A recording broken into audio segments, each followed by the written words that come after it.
The speculators market was still strong following the big events of 1993, but it was DC's relationship with Warner Brothers that peppers our top 10 list, and a very popular character stays in the #1 spot. Up next, another video from Bronzeville Comics.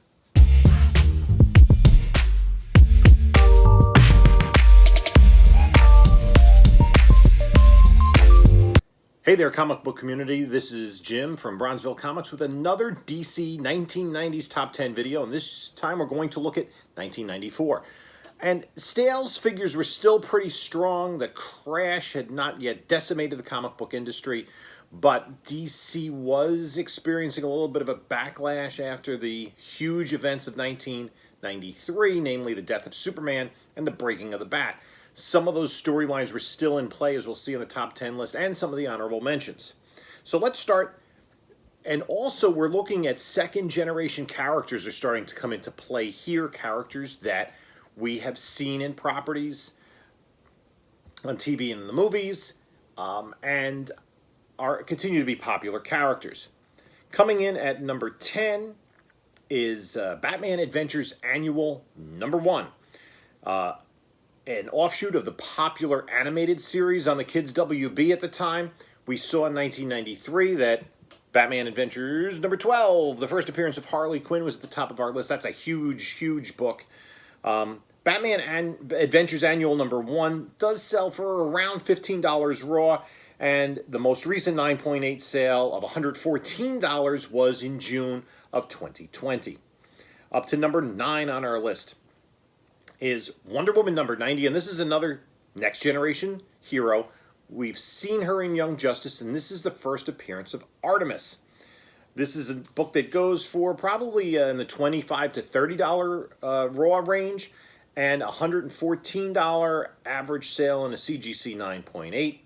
The most recent sale was $100 in July. The high sale of this book was $148 back in November of 2018. So this is a book that kind of has hit its peak.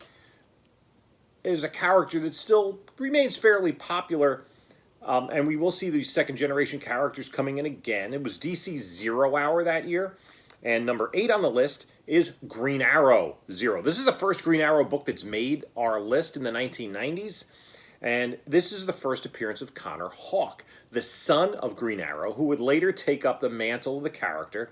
We have seen him a little bit in the CW series, Arrow. This is a book that you could probably get under $10 raw and has one CGC 9.8 sale. That was for $120 in September. Moving up to number 7 on the list. And this is kind of an interesting. I'm going to put two books together, and that's Green Lantern numbers 48 and 49. 48 is the first appearance of Kyle Rayner, who would take up the mantle of Green Lantern when Hal Jordan went crazy and killed people and became evil and died and became the Spectre. And I believe that Kyle Rayner has been cast in the HBO Max Green Lantern series. So his first appearance have no 9.8 sales since October of 2019. And the high sale in CGC 9.8 is $114 way back in 2018. 49 had a sale of $130 in September in a CGC 9.8 and a high of $132.50 in July. That seems to be the more popular book, but I think these kind of go in tandem, and both are not really selling at high enough volumes to really see where the market is going. Now, number 6 on the list is a really interesting one. It's an issue #1. It's Looney Tunes #1. And this is a book that sells probably in the $10 to $15 range raw and $133 average sale in a CGC 9.8. The most recent CGC 9.8 was $100 this month. The high last month of $199. Prior to that, there were 3 9.8 sales, all under $75. But these are eternally popular characters, and it is a #1, something that people collect. The #5 on the list is a Vertigo series written by Grant Morrison. It's Invisible's #1. That's a book you could probably get in the $5 to $10 range raw. There have been 3 9.8 sales. The most recent was $180 in April, and the high of $273 in 2019. Now, there have been rumors over the years that this property has been optioned. We haven't seen anything come of it. So I think there was some speculation on this. It's a book, again, the purpose of this series is to kind of look at books that still have some value, whereas most 90s books are dollar bin books. You see Invisible's #1, that might be something to pick up. Now, here is another second-generation hero coming in at #4 on our list.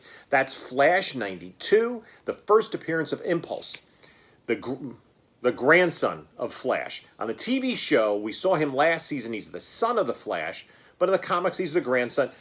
Had his own series for quite a while, did take up the mantle of the Flash at one point when Wally West disappeared.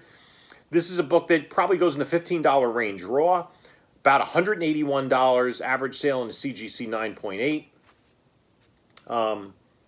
The high sale of $300 back in April, and there was a $250 sale in September. I think that was April was probably about the time the market peaked, and also the characters coming into the TV show. #3 on the list is a book that's been hot recently, and that is Superboy #9, the first appearance of King Shark, who of course we saw in the Suicide Squad film this summer, voiced by Sylvester Stallone. That's a book that's probably in the $50 to $60 range raw, and an average sale of $232 in a CGC 9.8. The recent sales in September have been between $200 and $300. That's after the movie came out. The 4 high sales, all of $499, occurred in March and April. So this book has cooled off after the movie, but it still has much more value than it did a year ago, before we knew the character was coming into the Suicide Squad film. He was also, we saw him in the Harley Quinn animated series on DC Universe and now on HBO Max. #2 on the list is Batman Mask of the Phantasm, based on the film that was an offshoot of the animated series. That book is about a $10 raw book, but a $375 in a CGC 9.8. The 2 sales this year in August and September were both $375. Those are both for the deluxe edition. There's a standard edition that sold for a high of $199. And #1 on the list, we're going to go back to Harley Quinn and the Batman Adventures Mad Love, which is the origin of Harley Quinn. That sells for over $100 raw and $572 average sale in a CGC 9.8. The most recent sale, which is the highest, was $635 in July. So Harley Quinn remains hot. 3 of the books on this list are all based on the Batman animated series. And in addition, we have a Looney Tunes book and a Vertigo book. So no Superboy, but no other Superman books. So let's take a look quickly at the honorable mentions and some books that do have some interesting value going on. DC did publish a Judge Dredd series at this time. #1 for that has had 2 9.8 sales, $130 in October and $79 in August. Starman Zero, part of the Zero Hour, is when Jack Knight becomes Starman, a long-running series, a series that I loved, written by James Robinson, who also wrote The Golden Age and was one of the writers, has been one of the writers on the Stargirl TV series.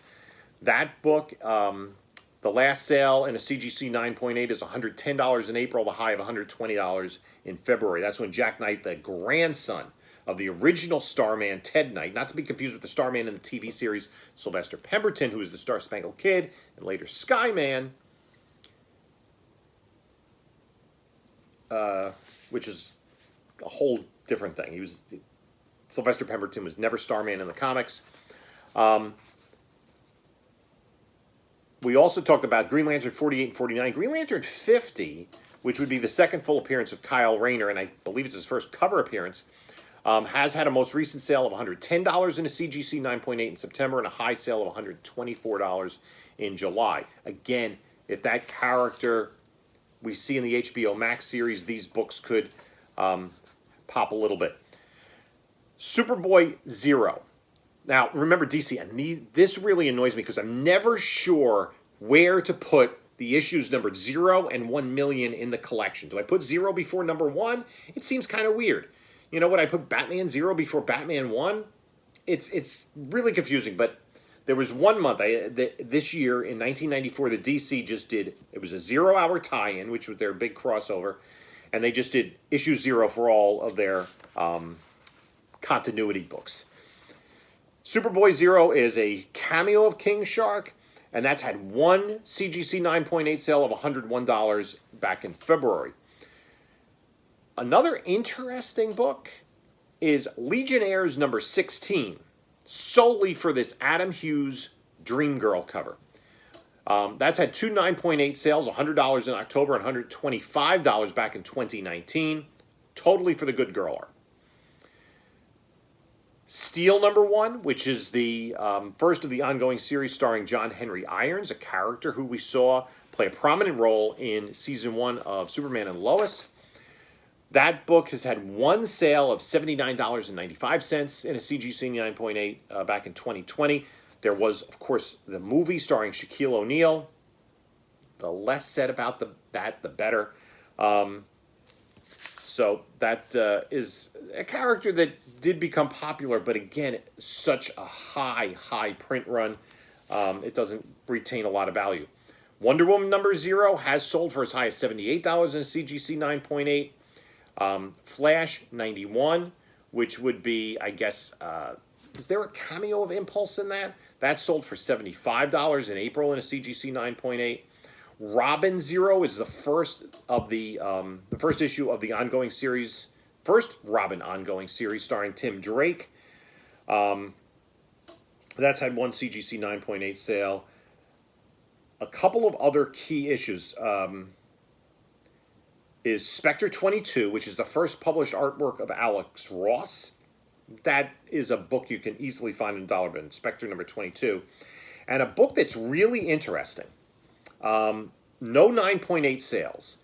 Looney Tunes number 1 made the top 10 list. This is Animaniacs, A Christmas Story. It's the first comic book appearance of the Animaniacs and the first comic book appearance of Pinky and the Brain. This is a book you can get for under $10. I just ordered a few copies on eBay. Again, it's a kid's book. So Looney Tunes number 1, this book, and a lot of those Batman Adventures books were aimed at kids, not so much at collectors. Although, as opposed to 92, 93, I think collectors were starting to figure out that these Batman Adventures books did have some value. But those are harder to find in higher grade. So we're halfway through the 90s for DC. Sales figures will start to plummet very soon. And again, so many times, go to a garage sale, go to a flea market, long boxes of books from the 1990s. Those people who collected in the 1990s, let's say as teenagers, now we're talking about 25, 30 years later, life is moving on. They're starting to kind of clear things out. And they have all these comic books. Maybe they've been in their parents' house for years and the parents have sold the house. I know some people that have been in that situation. I went to a garage sale. I went to a couple of garage sales recently. Long boxes full of 90s books. And these were people who were speculating on these books in the 90s. Not a lot of value to many of them. But if you can find the gems in there, there could be something that is worth a little bit. My press is ready. So that's going to be it for this video.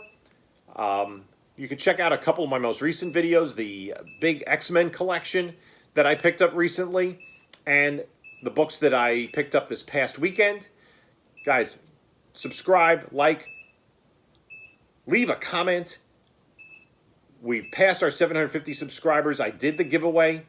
We're going to be moving towards 1,000 subscribers, and I'm going to have to figure out what the giveaway or giveaways will be for that milestone. Until next time, enjoy your comics. I don't want to cook mine. I'll see you next time.